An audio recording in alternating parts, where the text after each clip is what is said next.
மீன ராசிக்காரர்களுக்கு இந்த ஆவணி மாதம் என்னவெல்லாம் நடக்க போகுது, கிரகங்கள் எப்படியெல்லாம் இயக்க போறாங்க, தப்பிச்சு பேனா மாட்டேனா, பாஸ் ஆயிடு வேணா, இல்ல திரும்ப மறுபடியும் ஏதோ சனி வக்கரம் ஆயிடுச்சாமே, 2 மாசமாவே சரியில்லை. நீங்க வேற அஷ்டமச்சனி ஒன்றும் செய்யாது, ஜென்மச்சனி ஒன்றும் செய்யாது, 7.5 சனி ஒன்றும் செய்யாது, என்னமோ சொன்னீங்க.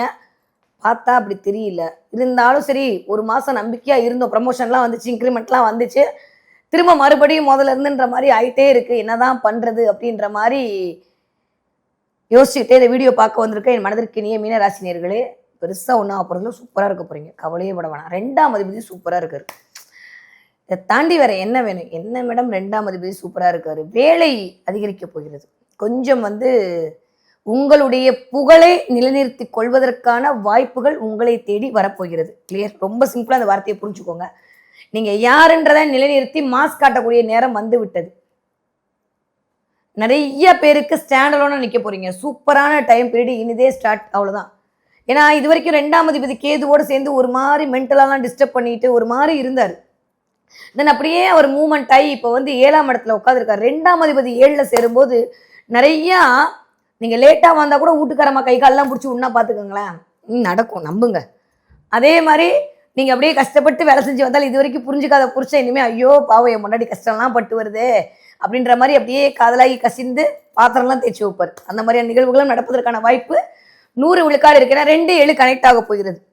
அதுவும் புதனோட வீடு, சொல்லவா வேணும், காதல் வயப்படுறதுக்குன்னே இருக்கிற வீடு அது. அதனால மீனராசிக்காரர்களுக்கு இந்த தடவை என்ன ஆக போகுது அப்படின்னா ஒரு மாதிரி நிம்மதியா இருக்க போறீங்க. அதை என்ன சொல்றது, நான் ரொம்ப அப்படியே ஓஹோ ஒரு நாள்ல கோடி சேர் அதெல்லாம் இல்லை. அதே மாதிரி ஒண்ணுமே இல்லாம ஒரு நாள்ல கிரகம் உங்களை பண்ண போகுது அப்படியும் இல்லை, நியூட்ரலா போறீங்க. எல்லாமே ஒரு மாதிரி போகுது. இன்னும் சொல்ல போனா ரொம்ப ரொம்ப சூப்பரான ஒரு விஷயம் என்ன அப்படின்னா, ராசிநாதன் கேந்திரம் ஏறி இருக்கிறார். எப்பவுமே கேந்திரம் ஏறின ராசிநாதன் நல்லது பண்ணுவார், கண்டிப்பா நல்லதுதான் பண்ணுவார். மற்ற விஷயத்துல அது எப்படி இருக்கும் எனக்கு தெரியாது. கோச்சாரத்துல கேந்திரம் ஏதிய குரு நல்ல விஷயத்தையும் பண்ணுவான். வீடு மனை வண்டி வாகனம் சார்ந்த ஒரு விஷயங்கள் நடப்பதற்கான வாய்ப்புகளை உண்டே கொடுக்கும். திடீர்னு வீடு மாறலாமா, இடம் மாறலாமா, இல்லை இடம் மாற்றம், வீடு மாற்றம், டிரான்ஸ்ஃபர் கண்டிப்பாக உண்டு மீனராசிக்காரர்களுக்கு இந்த தடவை. நிறைய மீனராசிக்காரர்களுக்கு நிறைய பணம் சம்பந்தப்பட்ட விஷயங்களுக்குள் ஒரு விதமான ஒரு நம்பிக்கை பிறக்க போகிறது. ஏன்னா இந்த 3-5 கனெக்டிவிட்டி, 2-7 கனெக்டிவிட்டி, வாவ், சொல்லும் போதே எனக்கு ரொம்ப சந்தோஷமா இருக்கு.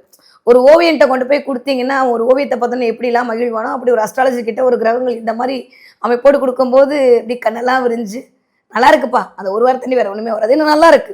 அந்த மாதிரி மீனராசிக்காரங்களுக்கு நல்லா இருக்கு, அவ்வளவுதான். 3ஆம் அதிபதி என்று சொல்லக்கூடிய மிஸ்டர் சுக்ரன் போய் 5ஆம் இடத்தில் அமரப்போகிறார்.